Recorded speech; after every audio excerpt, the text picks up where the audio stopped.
XXK 啊！今日咧要同大家分享一個 scramble egg。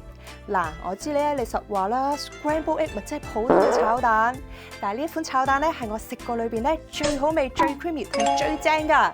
而呢個煮法咧就係跟一個英國嘅名廚做嘅，成日講粗口嗰個咧。嗱，一齊睇下點做啦 ，Let's go！ 嗱，我哋咧而家首先嘅步驟咧就係看一看個多士先。咁我哋可以加啲牛油落去。咁咧，因為咧趁呢個咧多士咧係好好食嘅，所以咧我用呢個方法同大家分享。咁其實咧稍為咧煎到個面咧有少少金黃色，咁就 OK 噶啦。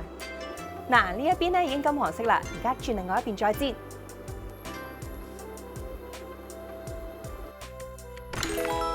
煎完個 toast 咧，我哋就可以整個 scramble egg 啦。咁我哋喺雪櫃度攞一啲凍蛋出嚟，放落個凍煲嗰度。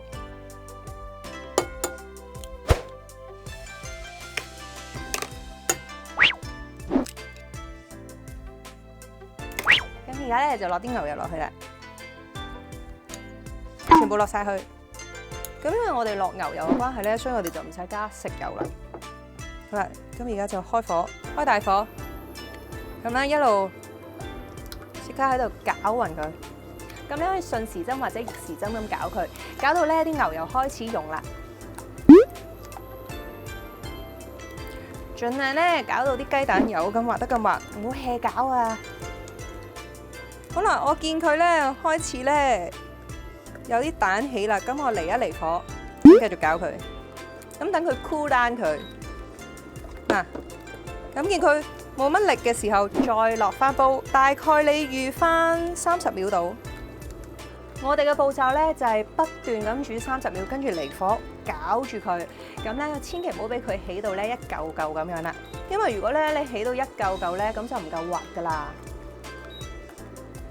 嗱，睇唔睇到啊？開始成型啦，滑蛋就係咁出現噶啦。你見唔見到咧？我冇落過調味料咧，因為太早落調味料嘅話咧，咁個蛋咧就會變灰色噶啦。咁啊，而家咧差唔多完成嘅時候，我哋先落調味料。好啦，咁喺呢個時候咧，我就係加啲鹽啦，同埋胡椒粉。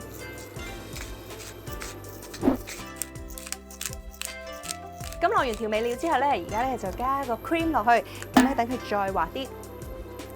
咁咧，我哋開翻火，開個細火，回一回佢。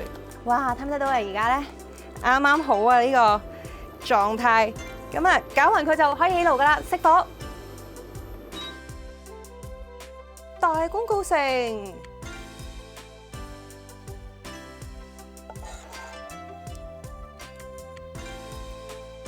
！Cha Cha 5星級炒蛋完成！哇！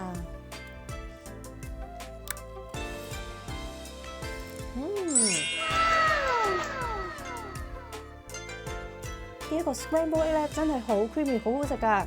嗱，你一定要試下啦，唔好錯過啊！記得訂閱我啦，我哋下次見，拜拜。